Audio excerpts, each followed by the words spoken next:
Alright, what I'm doing here is I'm marking where the fawn's foot on handle is, and take my draw knife, I start to carve the reduction underneath the fawn's foot.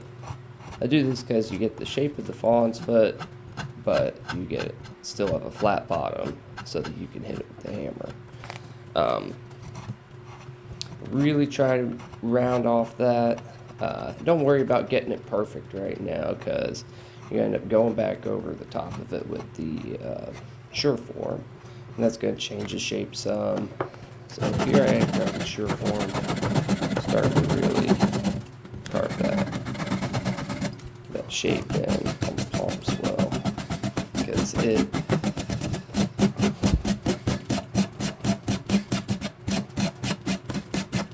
really trying to get that perfect swoop into the palm swell there.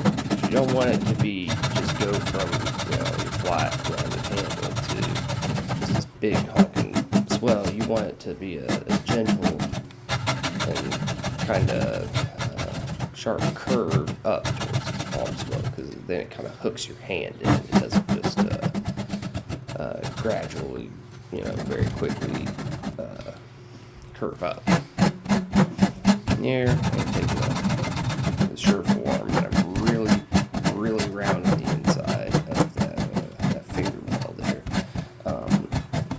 Always do more than what you think. The rule of thumb for me is the finger well needs to be as round as an egg.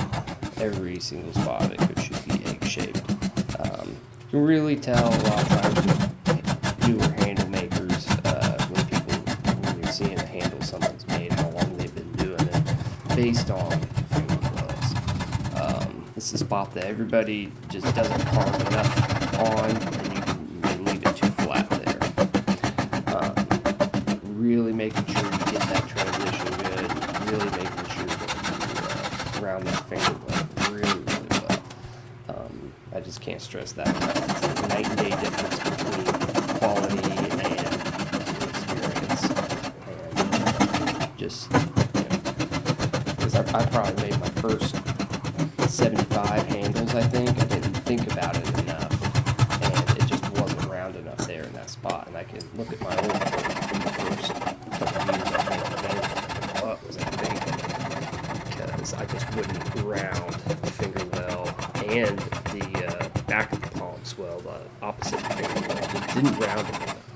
So you really want to make sure that you get those spots just as round as you possibly can. And this is the finished product after I've used various cabinet maker rasp and board one. Here I am just really getting the back of that. I am doing an octagon on this one, but when it gets to the palm swell, the octagon shape is a little bit less refined, because you don't want those kind of sharp edges on where your palm swell is. Because when I octagon them, I really put those chamfers on there really well. But once you get to the palm swell, you really want that a little bit more rounded. You don't want the complete octagon shape at the handle. You want because if you look at those vintage ones, they're the same way. Down by the palm swell, the octagons kind of fade to a rounded swell a little bit. But I leave a little bit of the octagon shape on the swell, just a little bit, but I definitely round it quite a bit to make it just a little bit easier on your hands.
Alright, what I'm doing here is, after I spoke shave all of my facets for the octagons, I go back over them with first my cabinet maker's rasp using the flat sides, and then I go over it with the Shinto. Shinto really is probably the best tool for doing the facets on the octagon, because it will leave all of the facets. It straightens them all out really, really well. Because just using the spoke shave, you'll look down and there'll be some spots, because of the curved shape of the handle, there'll be some spots that where the line just wobbles a little bit, and the spoke and the Shinto really cleans it all up and just really straightens it out really, really well.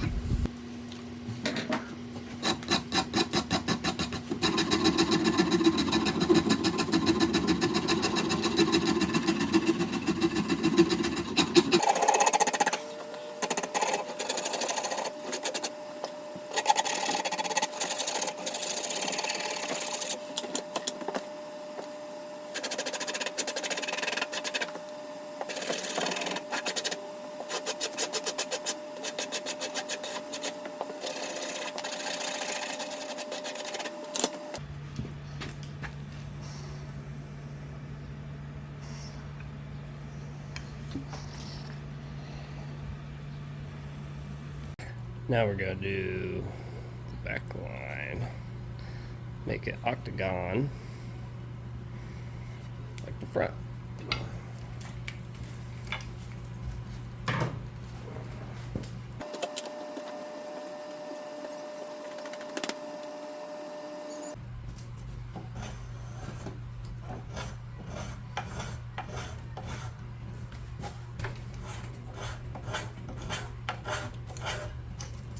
When I'm doing the backs, you do the back curve on a single bit, and you use the spoke shave to knock the edges down.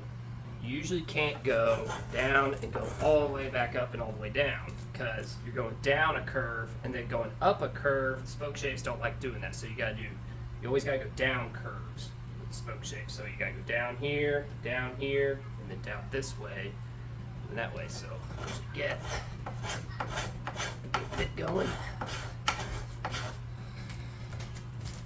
Switch and come back this way.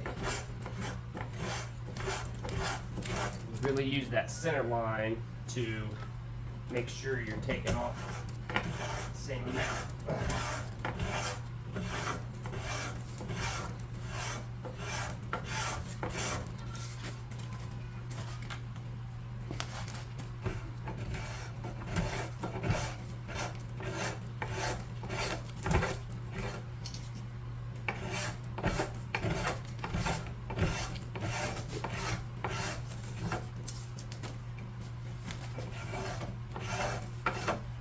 Since this is figure hickory, it's got curl to it, it's not gonna want to spoke shave too well, because those curls, when you go through them, it's like tiny road bumps, tiny speed bumps. Every time you go, every time you hit one. This one's actually carved pretty well.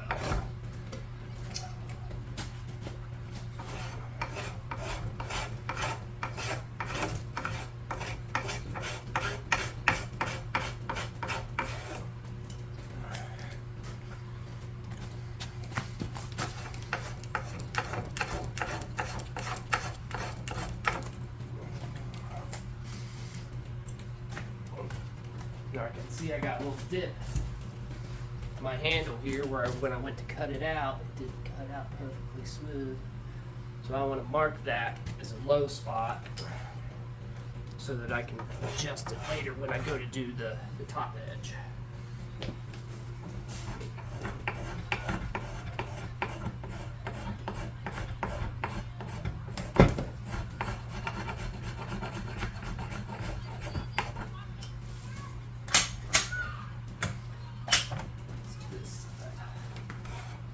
Rinse and repeat.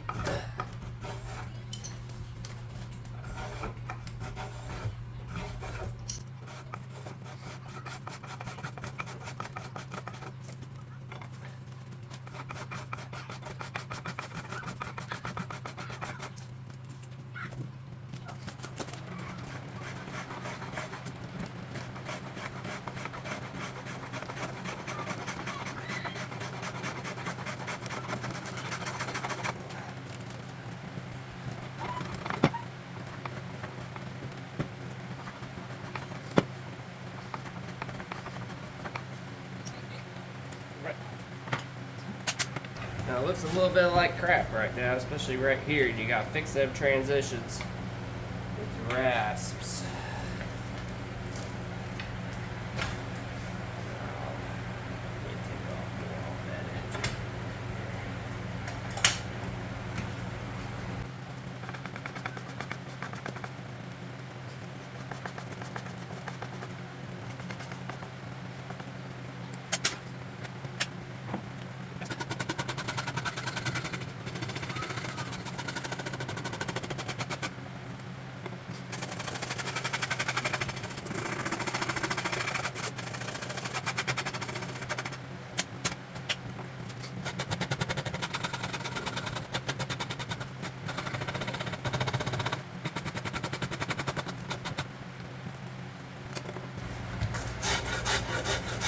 Really found that the Shintos, they really work really well for evening out your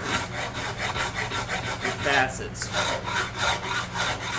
on an octagon handle. Because if you do them with a grinder, if you're using like a contact wheel on a 2x72, or you're using like a shaper disc on an angle grinder, you can make them look good just sitting there, but then you pick it up and you really look down the lines, you'll see your lines are wobbling all the way down, and I found nothing beats hand tools on this.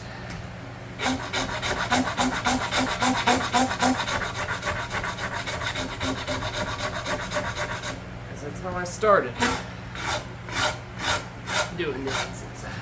First 10 handles I made octagon, I used the contact wheel on the grinder, and man, it did them fast, but and they did not look right when you really got to looking at it. And that's the difference between homemade and handmade. Attention to detail.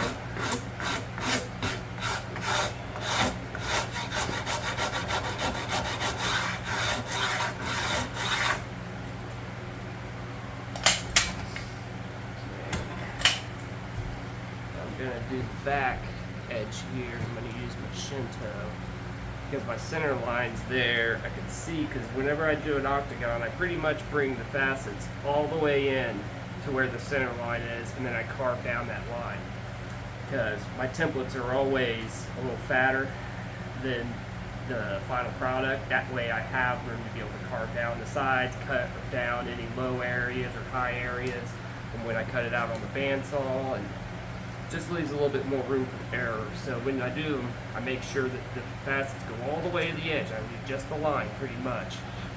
And when I flip it on its side here, I can really see where it needs just a little bit more taken off in certain areas. Just to really bring it all the way to the line.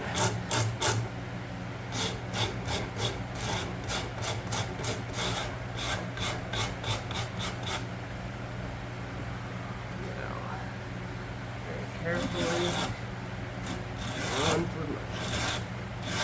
Now I got a low spot here, so I'm going to go down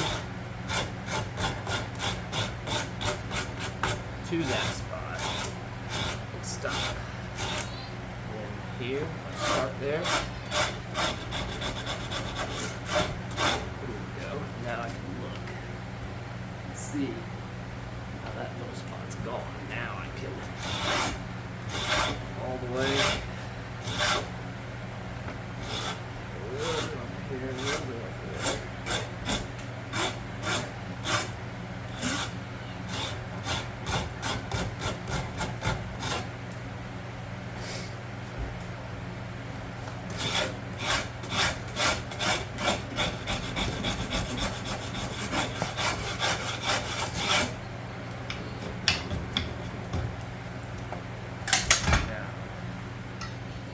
That side, just like that side. Now it's starting to resemble a handle. Now I just need to get the sides thinned down, because we're sitting at 15/16 on thickness on this, and that is thick. I want it down to more around 3/4, 13/16. That's a good range for a good mix between thin and durable. So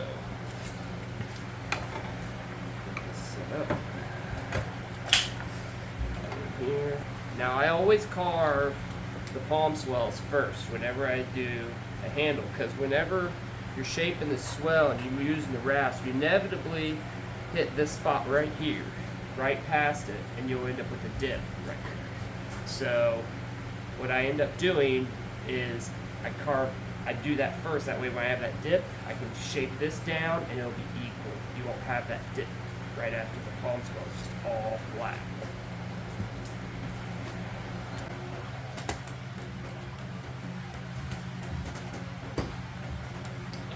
For thinning this down, what I like to use is my wider of my two smoke shades. This one has a little bit less degree of a cut on it, so it doesn't take off as much as my little one does.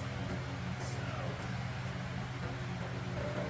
looking at the grain on this, I'm pretty sure I need to be pulling that way, but I'm going to test it real quick with this.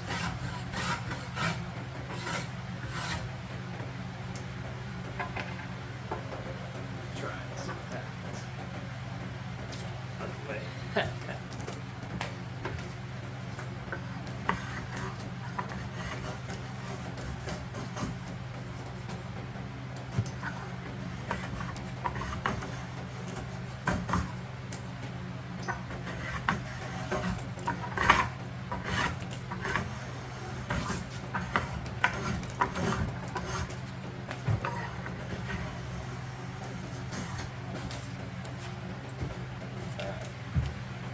That took off quite a bit. So now I'm going to use the aggressive side of the Shinto.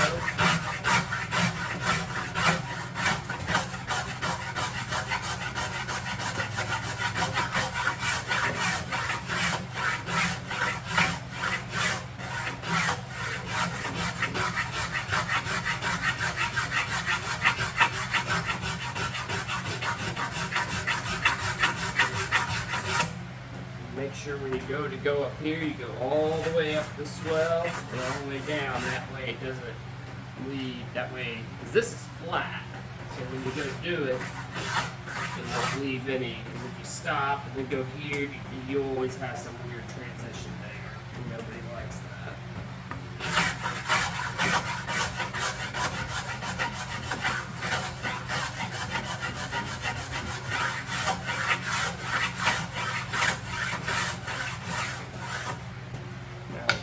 Thinning this down, these get just a tad bit smaller, so that's why I always overshoot these a little bit of what I want them to be. But you come back through and clean them up, you can make them a little bit bigger just by a quick couple of pulls.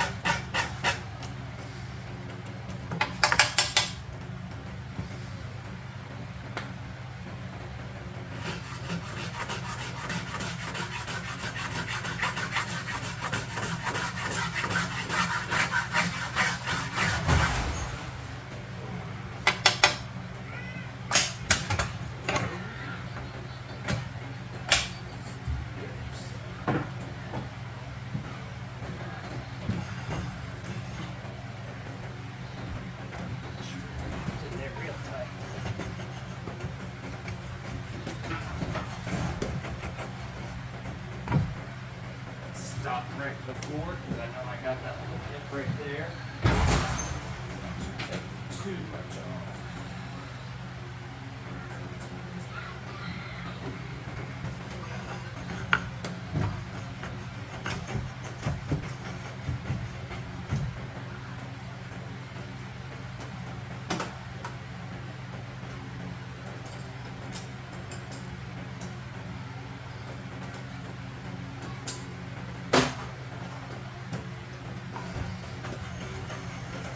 Much.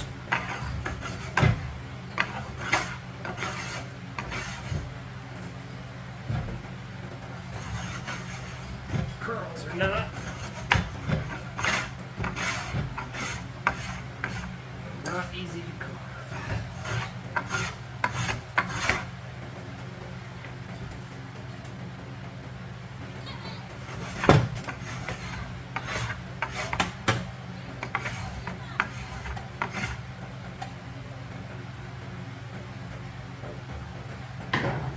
that.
Now we're going to calp it. And see where my thick and thin areas are. See if I need to take any off.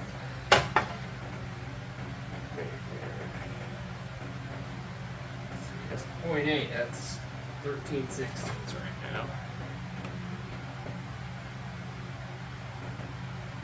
It's a little over, so I might start it at 0.8 here.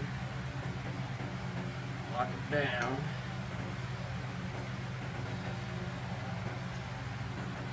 I get out here now.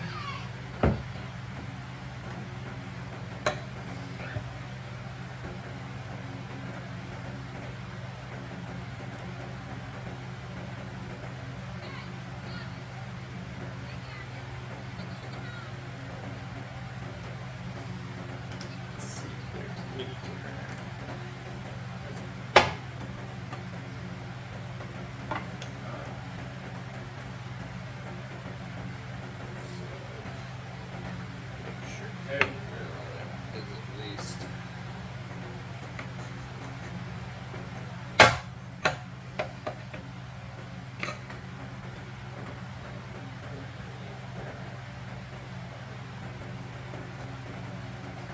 If it's 0.8 now,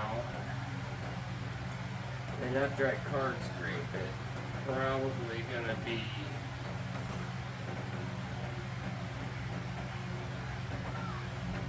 end up about 3/4 after I card scrape it, and the next double cut I use on. So, it's pretty even. The little spot I probably need to take out on down here is a little bit thicker than one area. I'm just gonna take the hair off of both sides.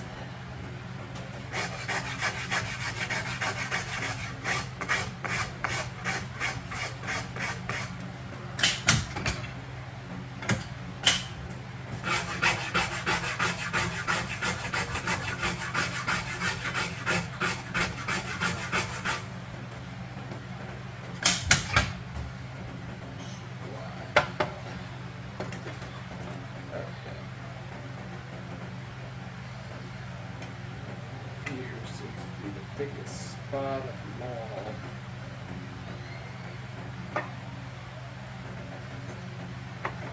Here's the belly. It's gonna be roasts. That's on this side.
Next is a big 18-inch double cut file. This gets it real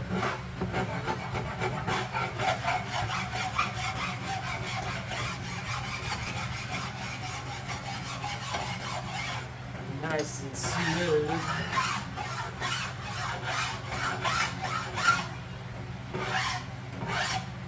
In preparation of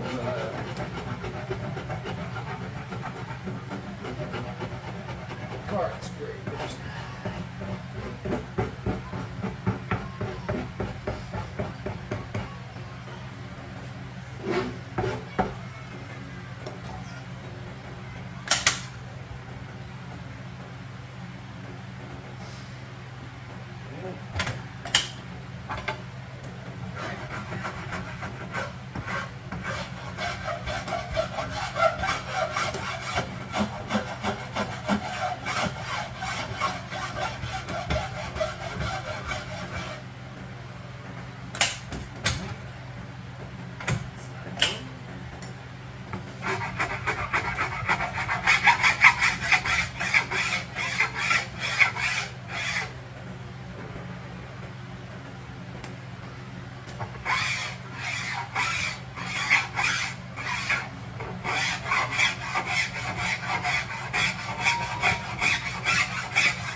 Pretty dang good smooth. Follow that. I think this is a 12 or a 13-inch Nicholson mill smooth. Now this one, it's not sharp enough to really do metal anymore, but I find a slightly dull mill file works great on wood, because one that was used on metal, because they come fresh, they're brand new, and they get clogged so easy.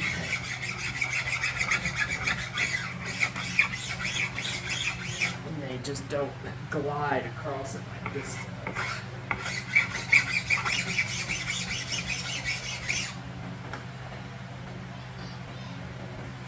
Spot a tear out there, and I'm gonna have to get it out.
when you're doing your octagons, I showed it earlier, but it really, when you do down the palm swell, like here, it's, you know, very octagon. When you get down to the palm swell, you want them to be there, but they need to be really rounded over, because down here where your hand stays stationary, they can kind of cut into your hand a little bit, and if you're using it for 2-3 hours, it'll become a bother. So they need to be really rounded over.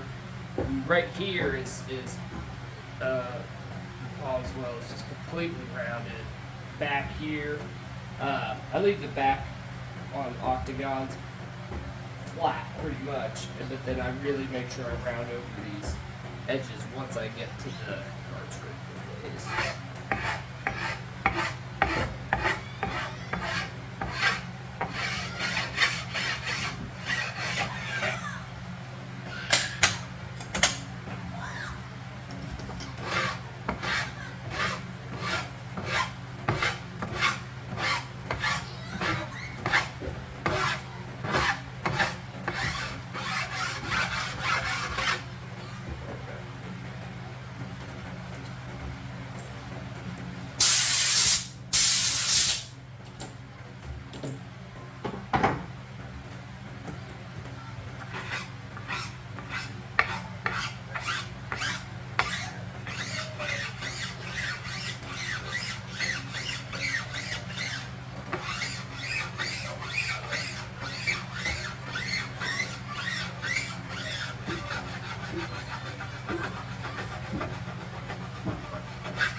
I like using the air to clean the files, because some people say that file cards can dull your files.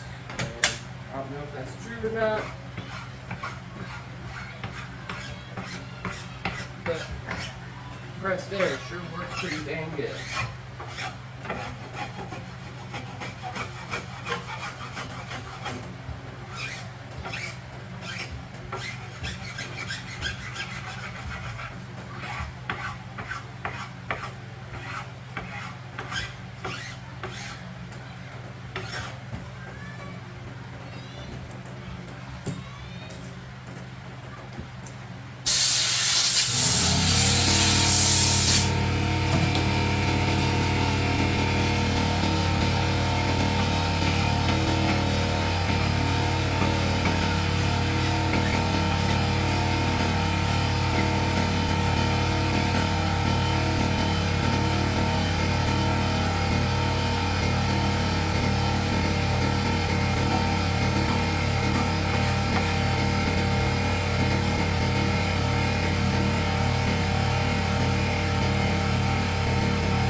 Good.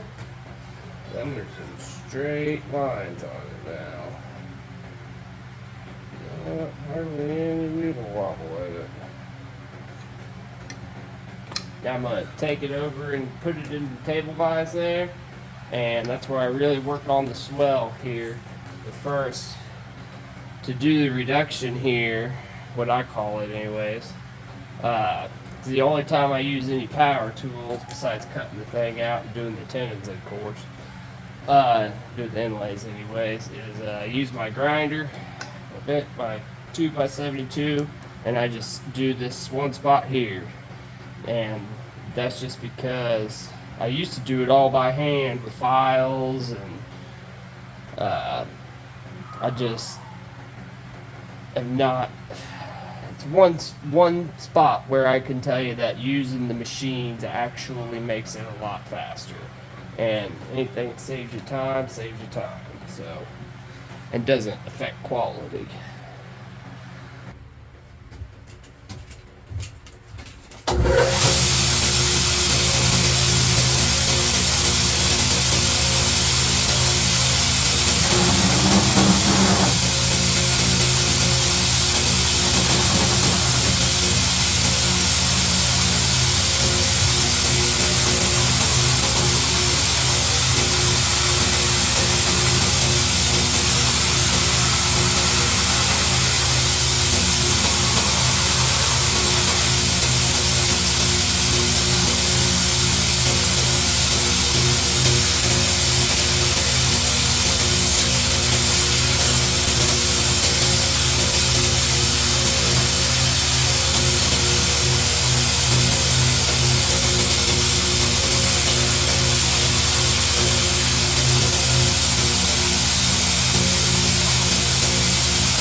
Alright, so I have taken this to the belt grinder and gotten this all smooth, but I need to even this out because my octagon went down here and it wants to do that. So I gotta shape this so it's all one line.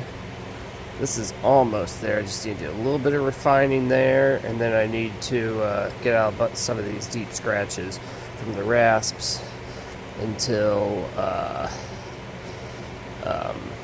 I can get to the card scrapers. So let's put it in the vise here and get started.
Alright, now that I got this nice and smooth here, it's time to put these dowels in. I'm going to go with a mosaic here and a brass here, and that'll really just set off this this multi-wood inlay here. So let's cut them. Now we got the dowels epoxied and hammered in, wiped off the excess. Once that cures, I can cut them off, and then I'll take them over to the belt grinder and grind these down flush, and then I can really finish this. Alrighty, got them epoxies cured, got them cut off with the hacksaw, and as you see, I've got them ground down more than flush with the contact wheel on the belt sander there. That's about the only thing I found that takes it down, takes all the material down consistently at the same speed. Because when you go to sand this with the palm sander, or you use a file or whatever, what I like to do is I like to use, whenever I use metal dowels, it's like the one time I get out the palm sander, and I'll sand this all even, and I'll sand this probably up to maybe 220, and then I'll hit it all with the card scraper and even the dowels, and that'll change the finish on the dowels, and it'll leave it all nice, because that way it'll smooth it all out. But if you try to sand these down without using a belt sander or something, it'll take the wood away faster than the dowel, and you'll be able to feel it. It'll leave a hump. So I'd much rather get the wood to match where the dowel's at than try to get the dowel to match where the wood's at. So that's where I got here. So that's where I'm going to pick it up at, and then you'll see what I do.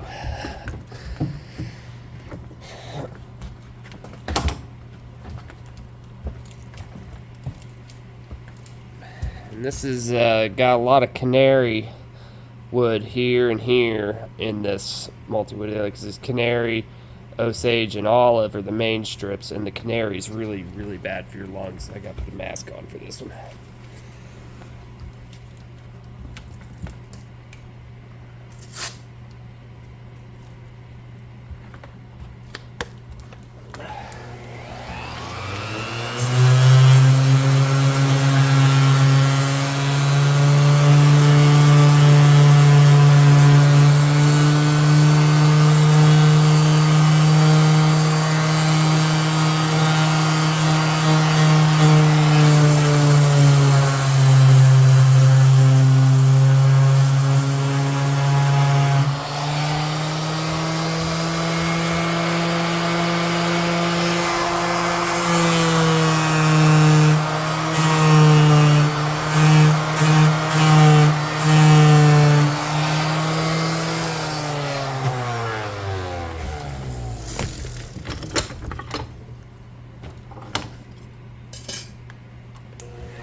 Just gonna hit it with the 220 like this.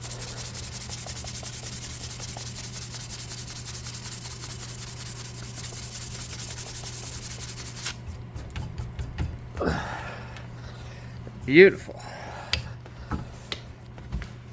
Looks wonderful. Now, could use my sacrificial card scraper here that doesn't have a real good burr on it, but it's the one I use whenever I have to get it close to do metal, because I'll touch it up with my my really good one. This is just to get the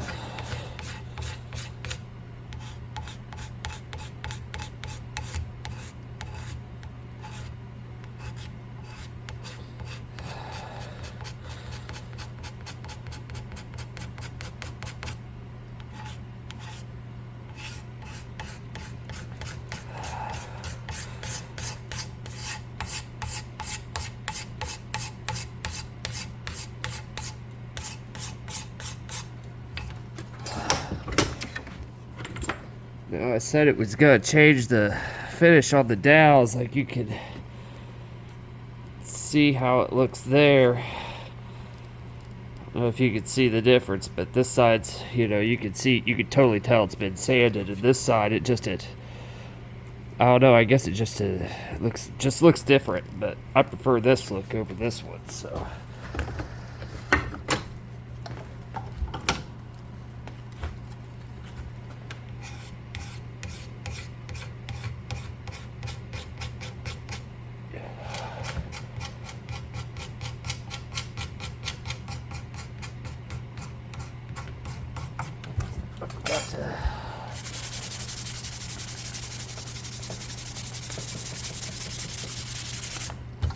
That side with the 220 first. Yes.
Man, that just looks beautiful.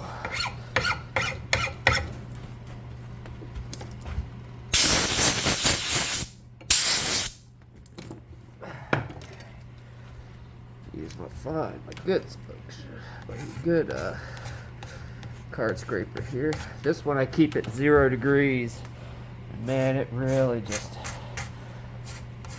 brings out the color really good.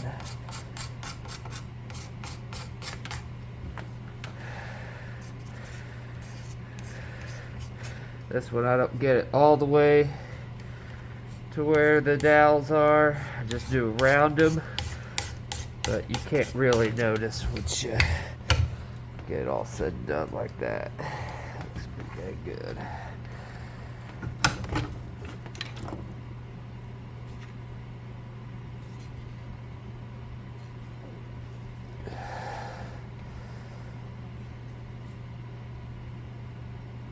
All right.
If you didn't know, I love using these card scrapers, but when you're doing them, you gotta treat it basically as a tiny spoke shave. There's a side that, I mean, you don't really get tear out. I mean, you can a little bit get like tiny bits of it, but it's nothing that can't be straightened out. But there is a way, you know, direction is important, because if you push them against the grain, like this one, the grains are this way. If you push it this way, it'll leave like a white, you won't be able to see the wood as clear. It'll leave like a white streak. And you'll know because you go to pull it the other way and you'll be like, oh, wood looks a lot clearer that way. So sometimes I just push it that way just to, because that's the direction I'm going down this way, but then I clean it up coming back.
Finer file.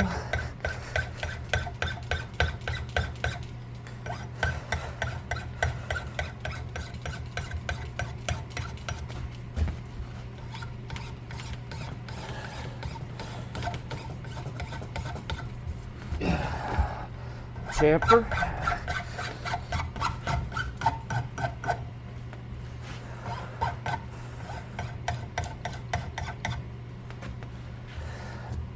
Whenever, sometimes you get these little nicks around, just at the very, where the line is on here, I take a fine file and I just very lightly clean those lines up.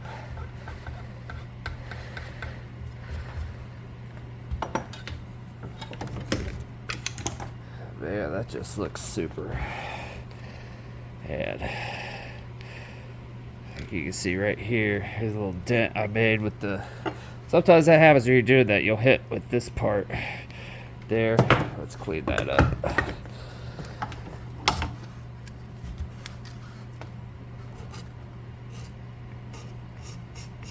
Hit right on that black limba right there. That black limba is pretty soft, so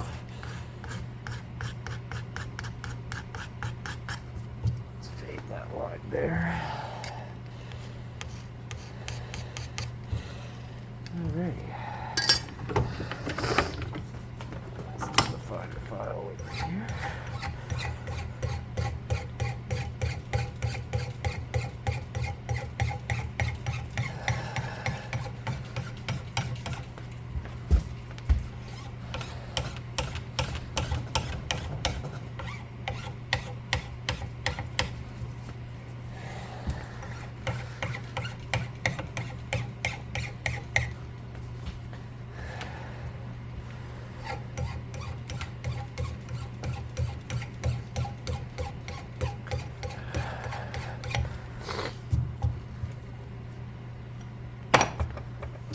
Alright, I'm gonna put it back in the jaw horse here, so camera change.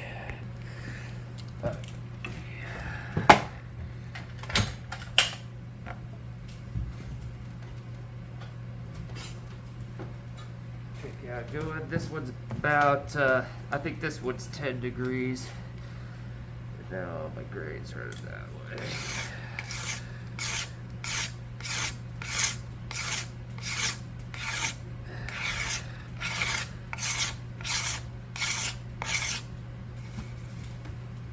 Maybe.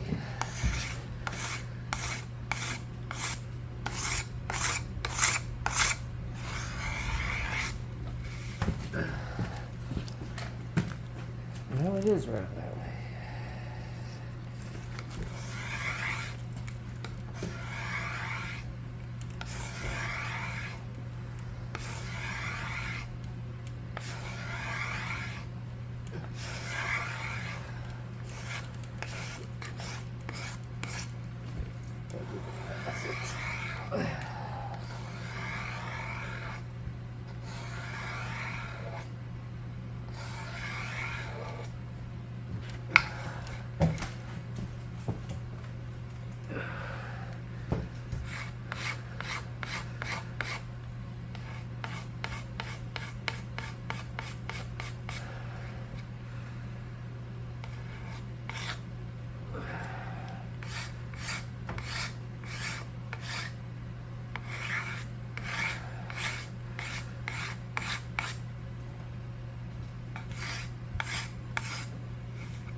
Move the camera over.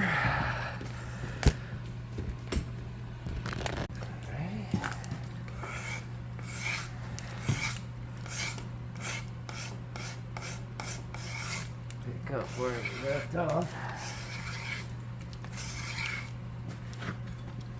Let's scrape at this. See a couple little spots there.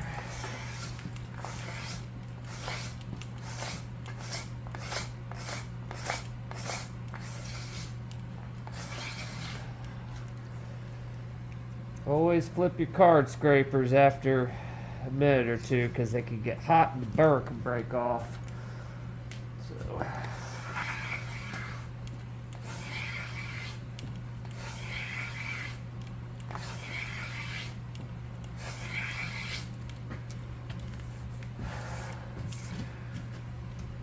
Still a little tiny piece of tear out there. Kill it.